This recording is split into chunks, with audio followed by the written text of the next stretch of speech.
Hi, good morning, guys. Welcome to Pandu English Academy. I am Bhagirath Godara with new video. आज हम sentence learning के क्रम में हम एक्सक्लेमेटरी सेंटेंस को सीख रहे हैं। इसके पहले हमने सेंटेंस क्या होते हैं, कितने टाइप के होते हैं, स्टेटमेंट सेंटेंस क्या होता है, इंटरोगेटिव क्या होता है, इंपेरेटिव, ऑप्टेटिव सेंटेंस पढ़ लिए हैं। आज हम एक्सक्लेमेटरी सेंटेंस पढ़ेंगे। एक्सक्लेमेटरी सेंटेंस क्या होता है, उसकी परिभाषा, उसको पहचानने के क्या क्या तरीके हैं, ये कितने प्रकार का होता है, ये सब इसी वीडियो में हम डिस्कस करेंगे। सो आगे बढ़ने से पहले मेरा निवेदन है कि वीडियो को लाइक करें, सब्सक्राइब करें, शेयर करें, अपने फ्रेंड्स को से फॉलो करवाएं। आगे की तरफ बढ़ते हैं। एक्सक्लेमेटरी सेंटेंस, सबसे पहले हमेशा हम यही पढ़ते हैं कि इसकी डेफिनेशन क्या होती है। So definition, exclamatory sentence the sentence that expresses sudden feeling. यही बात है, कोई भी वाक्य अगर उसमें सडन फीलिंग हो, ध्यान दें आप, सडन फीलिंग हो तो एक्सक्लेमेटरी सेंटेंस कहलाता है। कौन सी फीलिंग? अगर सडन फीलिंग है तो कौन सा सेंटेंस है? एक्सक्लेमेटरी सेंटेंस है। ओके, सडन अचानक कोई भावना हो, जैसे अचानक आपके पैरों में स्नेक आ गया तो आप क्या करो? हुर्रा, है ना। ये अचानक कोई खुशी की बात हुई, हाँ, ओ माय गॉड, ये अचानक आपको कोई अमेजिंग चीज दिख गई तो आप में जो सडन फीलिंग निकलेगी आपके मुंह से, that is known as exclamatory sentence. Okay, और explanation is known as exclamatory sentence. I think आपको समझ में आया होगा। इतनी सी बात को ध्यान में रखना है कि वो कोई भी वाक्य है जिसमें सडन फीलिंग आई। अब आप ये कह दोगे इसे मुझे कैसे पता चलेगा कि सडन फीलिंग है कि नहीं है, तो उसका भी एक समाधान है हमारे पास में, वो भी मैं आपको बताऊंगा। आगे देखते हैं। दिस सेंटेंस, जो भी एक्सक्लेमेटरी सेंटेंस है, ये sentence, this sentence always begin with, या तो हुर्रा से, ध्यान दो हुर्रा के साथ में ये एक्सक्लेमेटरी मार्क भी आएगा, ये भी आएगा। ये जिस सेंटेंस के लास्ट में आ जाएगा वो सेंटेंस एक्सक्लेमेटरी है।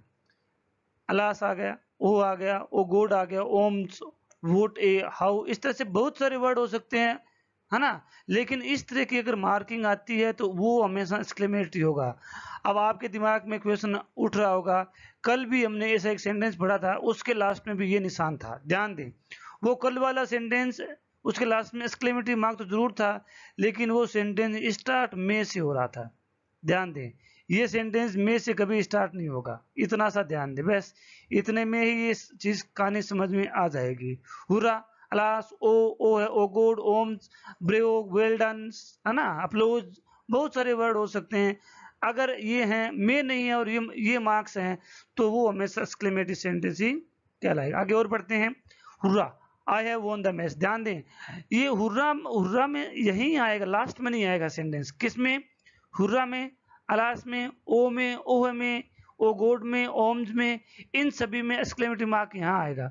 अगर सेंटेंस वोट ए या हाउ से शुरू है तो ये एक्सक्लेमेटरी सेंटेंस के लास्ट में आएगा, तो ये मार्क्स कहाँ आएगा? सेंटेंस के लास्ट में आएगा, अदरवाइज ये सेंटेंस के बीच में आएगा। आगे वाला सेंटेंस तो एक स्टेटमेंट सेंटेंस ही है ना। यहाँ सडन फीलिंग आ रही इतनी जगह, तो इसको एक्सक्लेमेटरी सेंटेंस कहते हैं। आगे और समझ में आएगा कुछ। Vote a beautiful garden it is. देखो, अगर वोट और हाउ से शुरू हो रहा है तो उसके लास्ट में एक्सक्लेमेटरी मार्क आएगा, और कुछ नहीं आएगा। इतनी सी बात का ध्यान दें। आगे बढ़ते हैं। There are two types of exclamatory sentence, ये हमें पढ़ेंगे अभी। ये दो प्रकार के होते हैं एक्सक्लेमेटरी। एक होता है हुर्रा, अलास, ओ, ओहो, ओम्स, ओ गॉड से शुरू होने वाला वाक्य होता है।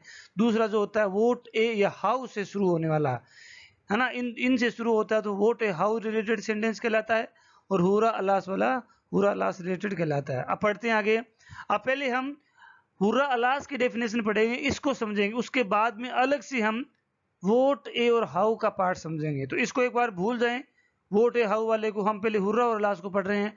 The sentence that begins with hurrah, alas, oh, oho and expresses sudden feeling is known as hurrah alas related sentence. बात समझ में आई होगी। जो सेंटेंस हुर्रा अलास ओहो ओ से शुरू होता है तो वो हुर्रा अलास रिलेटेड सेंटेंस कहलाता है, क्योंकि इस तरह के जो भी सेंटेंस होते हैं वो सडन फीलिंग ही एक्सप्रेस करते हैं और कुछ नहीं करते हैं। इस बात को ध्यान में रखें। आगे देखते हैं। Hurrah, I have found my wrist watch, है ना। हुर्रा ये खुशी की बात है, मुझे मेरी रिस्ट वॉच मिल गई है, हुर्रा, है ना। तो इस तरह की जो भी फीलिंग है वो सडन फीलिंग, और ये सडन फीलिंग दो तरह की हो सकती है, सैडनेस की हो सकती है, दुख भरी हो सकती है, या खुशी भरी, अमेजिंग सरप्राइजिंग की हो सकती है, खुशी वाली हो सकती है। सो दो तरह की फीलिंग हो जाएगी। जैसे oh my God I have ruined, ये दुख की बात है, मैं बर्बाद हो गया।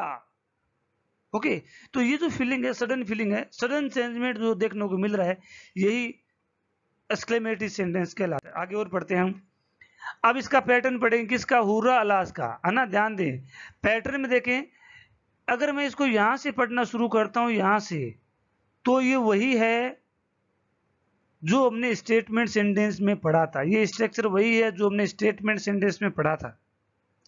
तो इतनी सी बात है कि उस स्टेटमेंट सेंटेंस के पहले हुर्रा अलास, ओ हो, ओ गॉड, ओ माय गॉड, बहुत सारे वर्ड हो सकते हैं वो लगेंगे, उसके बाद में सिर्फ सिंपल सेंटेंस आएगा और कुछ नहीं। देखते हैं हम आगे। और जैसे अलास आई हैड नहीं, my friend had dead young, है ना। तो ये इतना क्या है, एक्सक्लेमेटरी पार्ट है ये इतना, है ना। आगे वाला पार्ट एक सिंपल सेंटेंस है, my friend had died young, मेरी फ्रेंड की मृत्यु हो गई, यंग ही मर गया है। ओके, तो ये एक सिंपल सेंटेंस है, लेकिन उसके पहले क्या आ गया, अलास आ गया, तो एक्सक्लेमेटरी बन गया, क्योंकि इसमें सरप्राइज है, सैडनेस है, दुख है ना।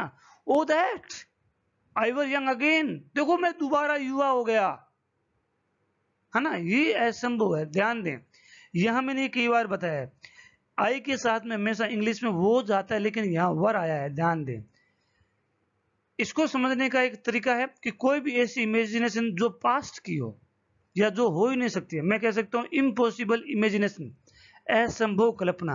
अगर कोई भी असंभव कल्पना है तो वहां हमेशा ही वर आएगा, चाहे सब्जेक्ट सिंगुलर हो या प्लूरल हो। यहां के लिए आप कभी दोबारा यंग नहीं हो सकते।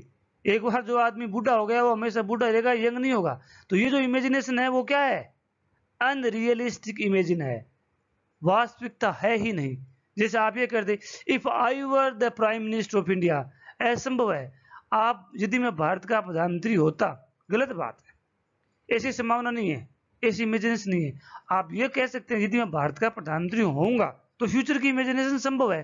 पास्ट में ऐसी कोई इमेजिनेशन जो अकाल्पनिक हो, जिसकी हम कल्पना भी नहीं कर सकते, जिसको हम ये कह सकते हैं जिसके होने की कोई चांसेज ही नहीं है, तो उसमें हमेशा वर आएगा, चाहे सब्जेक्ट सिंगुलर हो चाहे सब्जेक्ट प्लूरल हो। इस बात को ध्यान में रखेंगे। आगे हम पढ़ते हैं।